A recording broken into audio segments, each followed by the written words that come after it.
Hello, best and beautiful you. It's that time. Please allow me to read my latest blog to you. Here we go. Playing ball with our relationships. How well do you communicate with your friends and family? Between phone calls, emails, and texts, it may seem that we talk to each other better than ever, yet we don't. Regardless of what method you use to communicate, it's easy to toss a ball to someone and expect them to know exactly what we're seeking.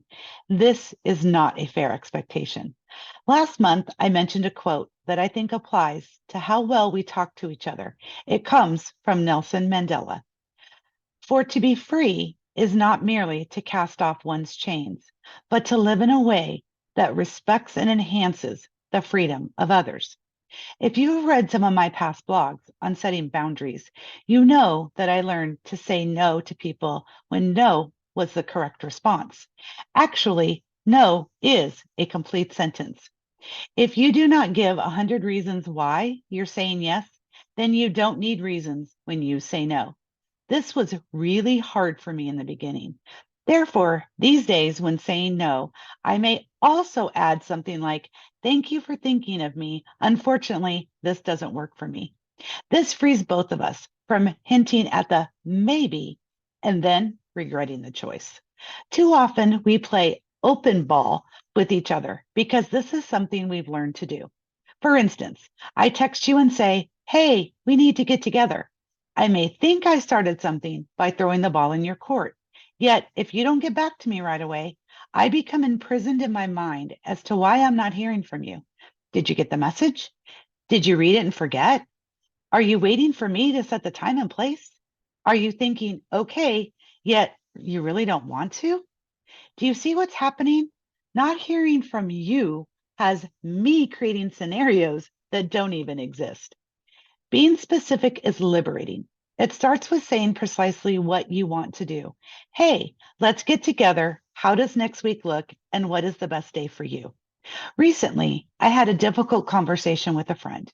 We have been in and out of each other's lives for years, and getting together tended to be initiated by me.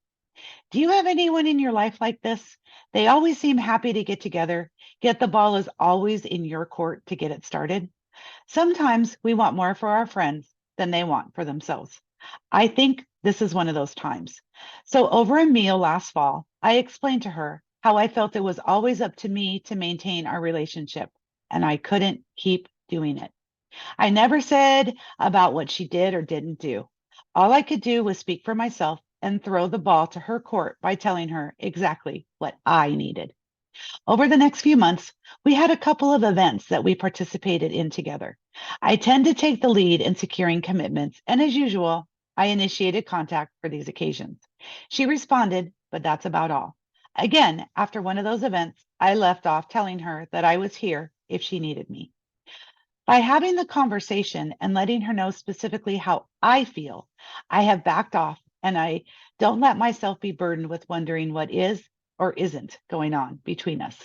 Because we share so much history, I would like more togetherness, but the ball is in her court. It is her decision to step up or not. It isn't easy. In fact, I was really uncomfortable. There are times in our lives when life is uncomfortable, even painful. It's why I chose agape, which is divine love, for my word this year. It helps me understand that where there is love, there will be pain. Pain is a teacher, and it's okay to hurt as long as you learn something from it. I'll leave off with a note about texting. Texting consists of messages. It is not a substitute for conversation. We tend to forget the value of conversation, especially face to face. Don't underestimate the value of hearing a voice and or seeing a face. After all, the majority of how we communicate is nonverbal.